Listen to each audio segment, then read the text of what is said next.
our channel. We had asked you to share questions about biology, which Vidhi will answer for you. Before we start, how much did you score in bio in, say, class 11th? That was an attack. How much did you score in bio and NEET?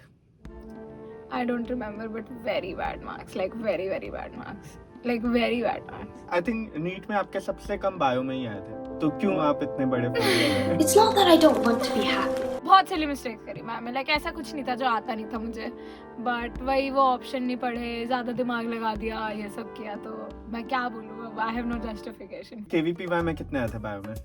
पता नहीं, but मेरा bio बहुत अच्छा था, like बहुत अच्छा. और AIATS? AIT score was 330 plus only. और maximum? 355 के है. And lastly boards, जो मैं नहीं पूछना चाहता था but पूछ लेते हैं. Drum roll please, drum roll. 100 on कितने का पेपर होता है? Let's not waste any time. Let's jump right into the video. First question. How much time did you give to bio as compared to other subjects? And how much time did you take for each chapter? Starting में मैं सिर्फ bio पढ़ती थी, जैसे मैंने आपको बताया, क्योंकि बायो मजा आता था, बायो में मार्क्स आते थे. पूरा मॉड्यूल ही पढ़े जा रहे हैं, NCERT भी ठीक से नहीं, बस मॉड्यूल पढ़े जा रहे हैं. इतना टाइम दे रहे हैं बायो की क्लासेस वगैरह को भी. उस टाइम तो लगता था कि बायो की सबसे ज्यादा वेटेज है तो सबसे ज्यादा टाइम भी देना चाहिए.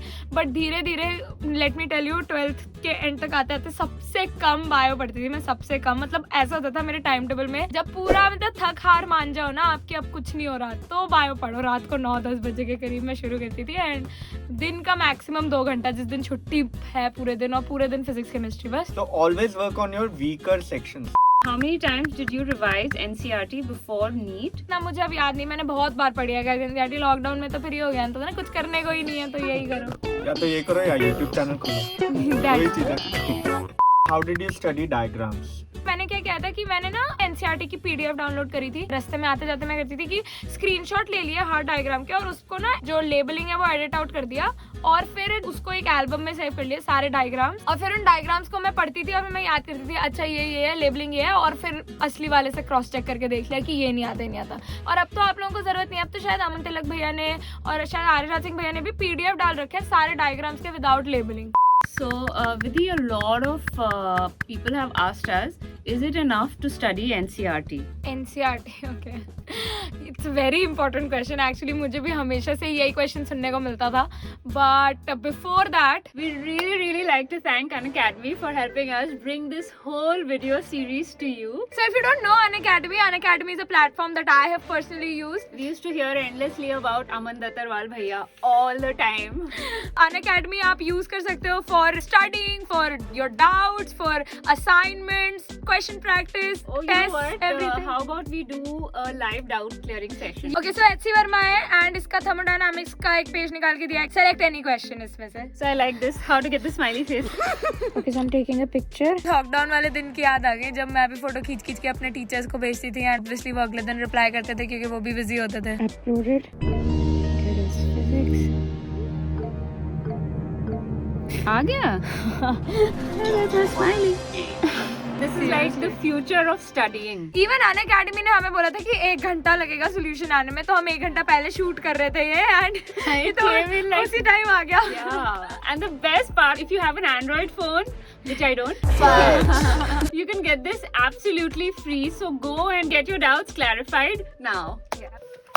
Oh, and by the way, there's this national level scholarship exam of Unacademy that is taking place on 28th of February. और सबसे अच्छी चीज, अगर आप 3 is a crowd code use कर रहे हो तो आपको फ्री में पेपर देने को मिलेगा वो. तो गाइस सब्सक्राइब भी बनता है और पेपर देना भी बनता है. और thumbs up भी करना बनता है. सीरियसली हर वीडियो. आज मामा की एनिवर्सरी है एंड मैं ढूंढ रही थी कोई फोटो, एंड सारी फोटो में मामा ऐसे कर रहे हैं. This is my style, guys.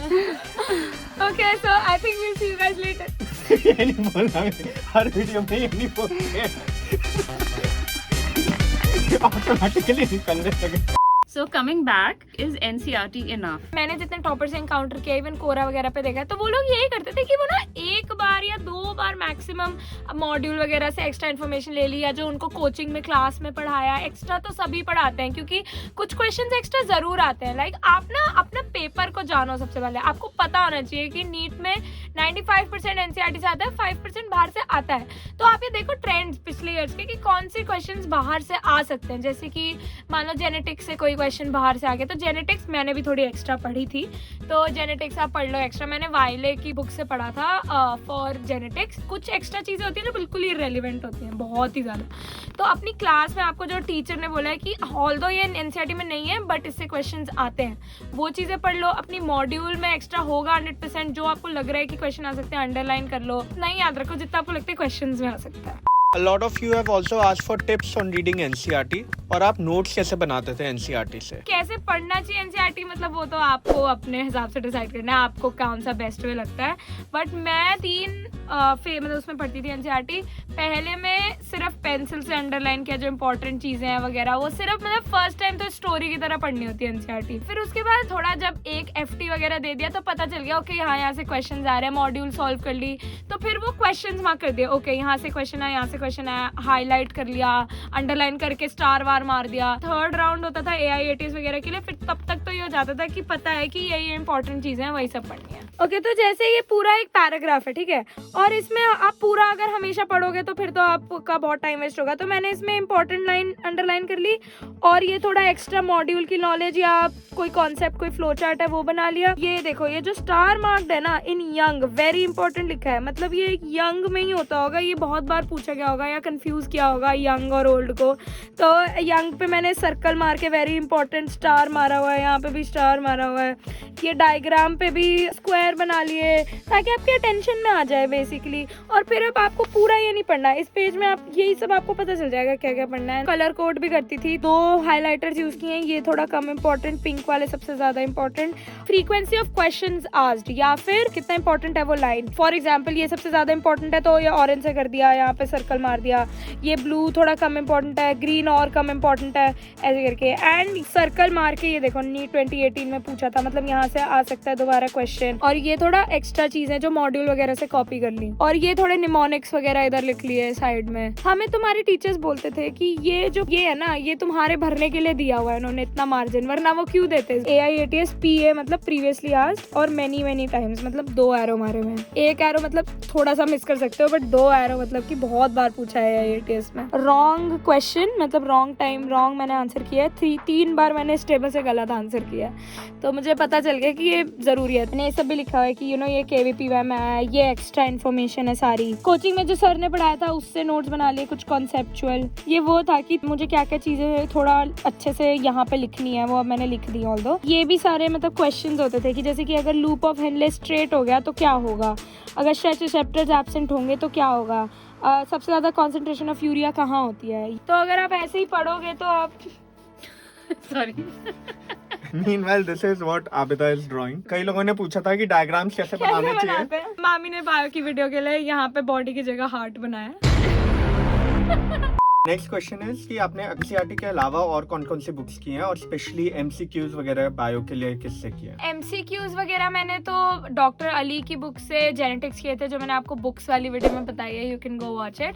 And बाकी मैंने MCQs तो अपनी मॉड्यूल से किए, प्रीवियस ईयर क्वेश्चंस किए। कोचिंग में इतने पेपर्स होते थे कि बाहर जाने की जरूरत ही नहीं पड़ती थी। यूट्यूब चैनल वगैरह यूज किए बट बुक नहीं यूज करी। हाँ, ये भी कई लोगों ने पूछा which YouTube channels did you use?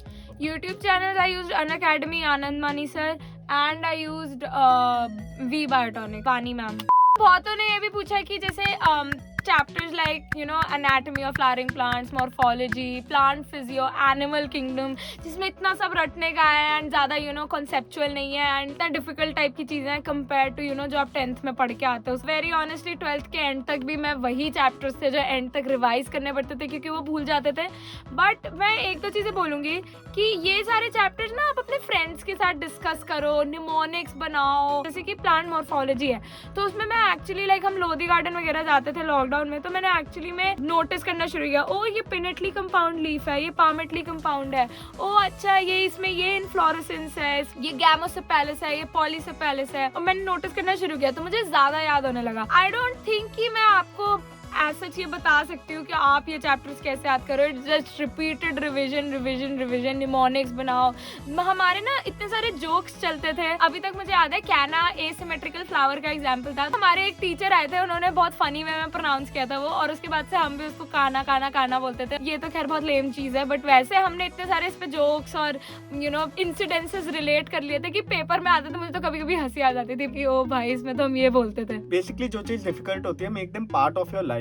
So speak with your family, speak with your friends about it. जितने ज्यादा आप बात करोगे उतने ज्यादा वो इंसिडेंट्स होंगे टू रिमेम्बर। किसी ने पूछा था कि पहले एनसीईआरटी पढ़ते थे या नोट्स पढ़ते थे, what was the sequence? Starting में ऑब्वियसली 11th के कुछ नहीं पता था, ये मैं आपको हमेशा बार बार यही आपको सुनने को मिलेगा मुझसे कि मुझे स्टार्टिंग में नहीं पता था। धीरे धीरे एंड तक आते आते what worked for me was Aakash की पहले तो क्लास में पढ़ा, फिर क्लास का घर पे जाके रिवाइज किया, तो थोड़ा तो उसी में हो गया। जो क्लास में पढ़ा ना उसी दिन वो घर पे जाके रिवाइज तो किया और मॉड्यूल से भी पढ़ लिया। एनसीईआरटी नहीं पढ़ी, ठीक है उस टाइम। फिर एफटी का टाइम आया, कोई पेपर का टाइम आया, तब मैं पहली बार एनसीईआरटी पढ़ती थी और उसमें वो मॉड्यूल के इंपॉर्टेंट पॉइंट्स भी ऐड कर लेती थी। मैंने तो बहुत गलती कर दी, मैं बहुत बार मॉड्यूल पढ़ लेती थी 11th की स्टार्टिंग में। तो मॉड्यूल्स इतना नहीं पढ़ लो, एक बार पढ़ो और उसमें अच्छे से पढ़ लो, उसमें देख लो कि क्या क्या आपको लग रहा है कि किससे क्वेश्चन बन सकते हैं, इंपॉर्टेंट है। फिर एनसीईआरटी 2-3 बार का पढ़ना हो जाता था, फिर क्वेश्चंस लगाती थी मैं मॉड्यूल के। Which portion of biology did you find the easiest and the most difficult? Easiest तो obviously human physiology favourite, easiest सबसे ज़्यादा डिटेल में पढ़ा है, सबसे ज़्यादा एक्स्ट्रा चीज़ें पढ़ी है जो हमने अब मेडिकल स्कूल में पढ़ना शुरू करी है। मोस्ट डिफिकल्ट वही यार आप लोगों की तरह anatomy of flowering plants and morphology of flowering plants, animal kingdom, also genetics was one of my favorite. It was not my easiest portion, but it was one of my favorites. Okay, any tips for boards? Boards के लिए तो यार मतलब ये था कि मैंने कुछ जो थ्योरी वाले चैप्टर्स थे ना, जैसे reproductive health and strategies for enhancement वगैरह, जो थोड़े थ्योरी वाले थे वो मैंने एक और बार अच्छे से पढ़ लिए थे और बोर्ड्स के लिए अलग से मार्क कर लिए थे। 12th के एनसीईआरटी भी है नहीं मेरे पास, बट मैंने वो लिखा हुआ था कि फॉर बोर्ड्स ऐसे करके, तो मार्क किए हुए थे, तो वो सब पढ़ लिया। दोबारा एक मतलब लिटरली मैंने बायो के लिए 2 दिन दिए होंगे शायद, क्योंकि उसमें मैंने 2 मॉक पेपर सॉल्व किए, एक प्रीवियस ईयर देखा और उसमें मैंने देखा ओके मैं इसमें से कितने सॉल्व कर पा रही हूँ और क्या क्वेश्चन पूछ रहे हैं, किस हिसाब से पूछ रहे हैं। स्कूल के पेपर तो दिए हैं, तो क्या क्या थ्योरी से क्वेश्चन आते हैं वो सब पढ़ लिए एक बार। मतलब एनसीईआरटी से गो थ्रू तो इतनी बार किया हुआ था कि पता ही था ये यहाँ पे है। एक बार बस थ्योरी लिख ली, थोड़ा लिखने की प्रैक्टिस कर ली। थ्योरी बेसिकली आपको जो लग रहा है थ्योरेटिकल चैप्टर्स है उन्हें एक बार रिवाइज कर लो। ऑल्सो अगर आपको और डिटेल में देखना तो we did a video of how I scored 100 in bio.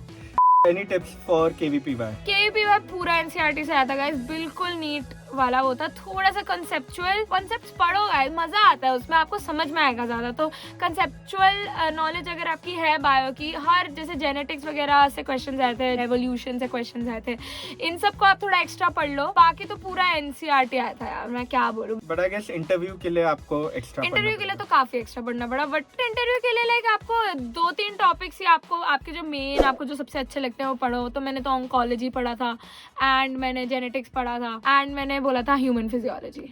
Okay, any tips for AIATS? बस कंफ्यूज मत होना। AIATS में ये होता है कि आप बायो में ना कंफ्यूज कर देता है वो आपको कि ये भी हो सकता है यार, ये भी सही है, ये भी सही लग रहा है, मतलब आपकी आंसर डिड्यूसिंग स्किल्स भी चेक करते हैं थोड़ी, तो वो तो it comes with practice. So the last question, Vidhi, is something that applies to me as well. How do you not feel sleepy while studying your NCERT? Shame. क्या बोलूं ma'am, बोले तो बोले क्या? मैंने तो कलर कोड कर लिया था, थोड़ा इंटरेस्टिंग बना दिया था, मतलब थोड़ा आंखें जग जाती थी थोड़ा। एंड फिर भी ये पढ़ते पढ़ते सोती थी and we have a video to prove that. या मैं सोती थी पढ़ते हुए, बट ऐसा नहीं है कि एनसीईआरटी पढ़ के नींद आ रही है, थक के नींद आती थी। मैं हमेशा से बस वो उस वे में ड्रिवन रही हूँ कि थोड़ा सा भी नींद में एक भी लाइन मिस कर दी तो उससे क्वेश्चन आ गया तो क्या करोगे। यही हमारे टीचर्स में हमें बोलते थे कि इतने अटेंशन से पढ़ो कि जो चीज आप पढ़ रहे हो वो पेपर में आएगी। वो मेंटालिटी लेके एकदम से डर लग जाता था कि शिट दोबारा पढ़ो। Okay, so this brings us to the end of this video. और next video है केमिस्ट्री के ऊपर। केमिस्ट्री मेरा प्यार है। आपका हर कोई प्यार है। So leave all your questions for chemistry in the comment section below and we'll answer them in our next video. We'll see you in the next one. Bye.